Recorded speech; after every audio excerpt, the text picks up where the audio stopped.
역대 대통령님들한테도 자동차를 팔았으니까 뭐 박근혜 대통령님 그 신촌에서 유세할 때 그때 타고 가셨던 그 카니발 제가 판매한 거고 제가 어느 순간에 이런 고민을 했어요. 이명박 대통령은 차를 어디서 살까? 남들이 생각하기에는 다 이게 회사에서 주고 뭐 그냥 해줄 줄 알았는데 결국은 자동차는 실명이기 때문에 내가 사야 될 어떤 방식을 통하든지 간에 노무현 대통령, 이명박 대통령, 그 박근혜 대통령 시절까지 많이 팔았고 자동차를 한 대 사면 할 일이 너무 많았어요. 이런 것들을 제가 아주 능수능란하게 해결해줘가지고 박 과장한테 얘기하면 다 해결돼. 그냥 신경 쓰지 말고 그냥 이거 사. 지방에서 와서 이렇게 사투리 쓰고 이렇게 생긴 사람한테 자동차가 이렇게 많이 팔 수 있을 거라 생각도 안 했고 기회는 무궁무진합니다. 안녕하세요. 기아자동차 판매왕 박광주 이사입니다.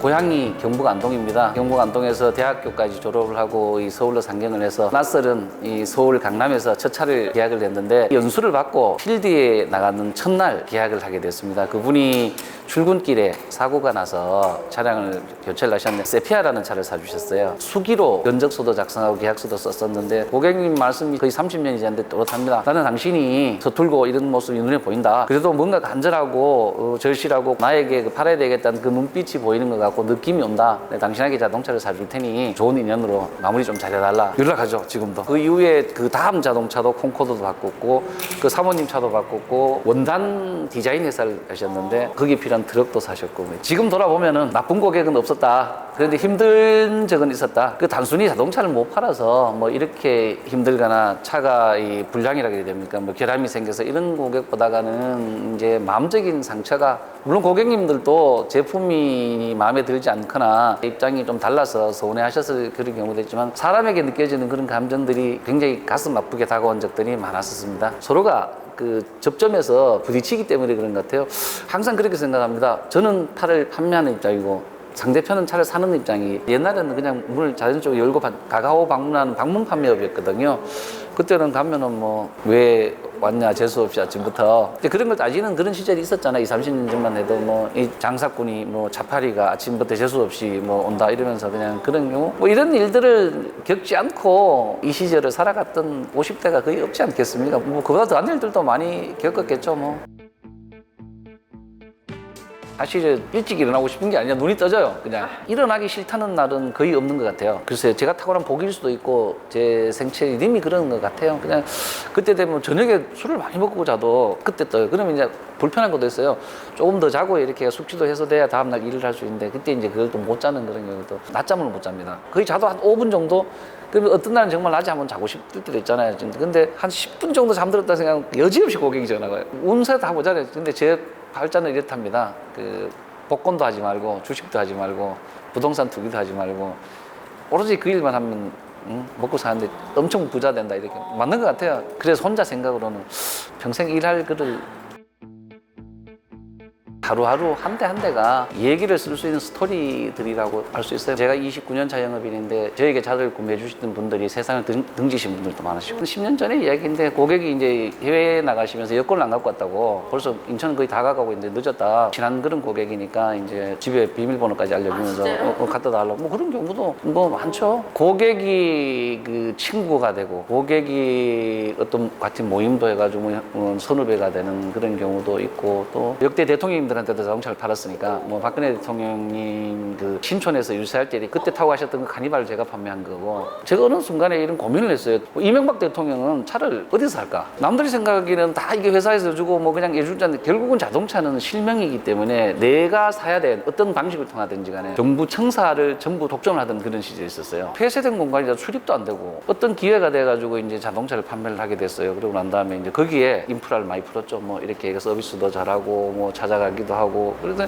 거기 있는 사람들도 똑같은 사람이고요. 노무현 대통령, 이명박 대통령, 그 박근혜 대통령 시절까지 많이 팔았고 그 다음에 국회도 보니까 국회의원들이 어느 순간부터 자동차 카니발을 타고 다니는데 저 카니발은 누가 팔까? 80분 정도가 저에게 의원님들이 자동차를 사주셨던 그런 경우도 있었고 우리가 흔히들 말하는 이게 나쁜 표현은 아니잖아요. 피라미드 같은 그런 형태의 의원님이 사면 보좌관도 사고 보좌관이 사면 보좌관 아버님도 사고 보좌관 아버님이 잘해주면 또 친구한테 소개하고 자동차를 한 대 사면 할 일이 너무 많았어요. 뭐 등록하고 AS도 해야 되고 뭐 이전도 하고 여러 가지 중고차도 팔아야 되고 이런 것들을 제가 아주 능수능란하게 해결해줘가지고 박 과장한테 얘기하면 다 해결돼. 그냥 신경 쓰지 말고 그냥 이거 사.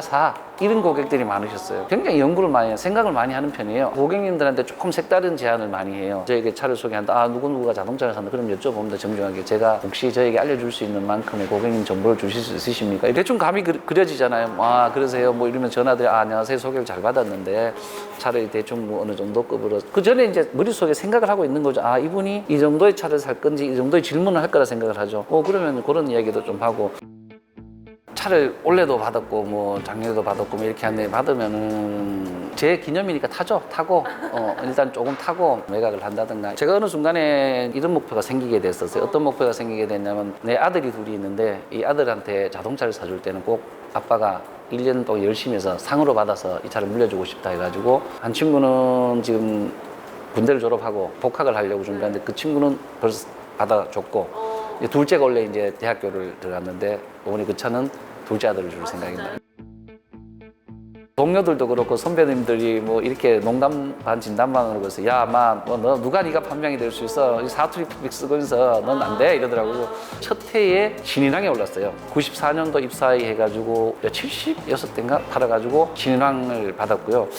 그 다음엔 조금 좀 떨어졌었어요. 경기도 안 좋고 IMF가 오고 어렵더라고요. 경제적으로도 아 이거 어떻게 살아가야지 이 일 말고는 할 수 있는 게 없더라고요. 자동차 세일즈 발을 차를 많이 팔아가지고 내가 경제적으로 부자가 돼야 되지 이건 말고는 할 수 있는 방법이 없겠다 생각해서 그때 본격적으로 이제 영업에 대해서 더욱더 정진을 하게 됐죠. 뭐 아까 말한 것처럼 그 당시에는 이렇게 될 거라고는 생각도 못했고 40대의 10년은 정말 자동차만을 위해서 살았던 것 같아요. 뭐 좌측 우측을 보지 않고 치열하게 살았는데 그 10년의 기억은 사실 지금은 하나도 없어요. 기억이 하나도 안 나요. 그래서 어느 순간 이 고객에 대한 그 노트라든가 이게 매년 쓰는 일지를 보면서 이렇게 보면 그때 이제 기억도 살아나기도 하고 관청도 많이 들렸고요. 전화벨 소리가 막 계속 울리는 이렇게 이야기할 때도 그렇고 이 생각이 딴 데가 있다는 거예요. 인터뷰에 집중해야 되는데 지금 고객이 오늘 지금 뭘 해야 돼 차가 전화가 올 건데 이렇게 하면은 그런 기억이 막 밤에 새벽에 꿈도 그런 꿈 계속 꾸는 거죠. 그럼 정말 깜짝 놀랄 때도 많고 자동차 세일즈맨 자동차 영업인으로서 자부심도 생기더라고. 어느 위치에 올라가니까 자기가 몸담고 있는 직업에서 최고가 된다는 것도 인생을 살면서 가장 큰 보람일 수도 있겠다. 그래서 그걸로 이어지는 여러 가지 시너지 효과가 아까 많다고 했잖아요. 자녀들도 아빠를 굉장히 자랑스럽게 하고 지금은 뭐 남자들 뭐 50대 넘었으면은 뭐 권태기도 오고 여자들도 오는데 우리 와이프가 저한테 너무 잘합니다 지금. 잘할 수밖에 없지 않겠습니까? 너무너무 잘합니다 지금. 어느 순간 우리 와이프 어깨가 귀 밑에 와 있어 이렇게 다녀요 지금. 그래서 변화된 이런 세상이라든가 패러다임에 대해서 같이 고객하고 논의도 하고 얘기를 나눌 수 있는 정도 그런 이야기를 해주면 고객들도 그런 속에서 신뢰나 믿음이 오는 것 같아요. 자연스럽게 받아 넘기고 받아칠 수 있는 능력이 돼야 되는데 그렇지 않다 그러면은 고객들이 그렇게 생각하죠. 저 사람 무늬만 판매왕인가? 뭐 이런 경우 있어요 솔직히 말해서.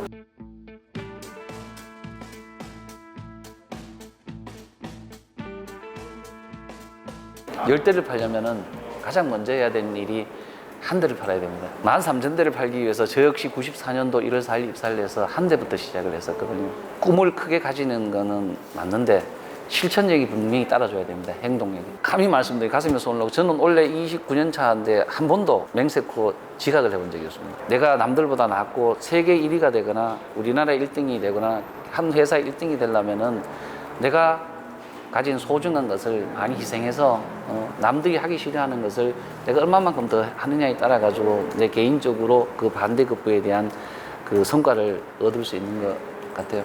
그래서 어느 날 한 대가 10대가 되고 10대가 100대가 되고 이렇게 하는데 지금도 후배들이 많이 이야기를 하죠. 뭐 저는 틀린 것 같습니다. 이승에서는 안 될 것 같습니다. 근데 그렇지 않잖아요. 지방에서 와서 이렇게 사투리 쓰고 이렇게 생긴 사람한테 자동차가 이렇게 많이 팔 수 있을 거라 생각도 안 했고 기회는 무궁무진합니다. 조지라드라는 사람의 13,000대를 보면서 나는 이만큼 팔 수 있을까 생각을 했었는데 제 기록은 누가 깨야 될까요? 우리 후배들이 제 기록을 깨야죠.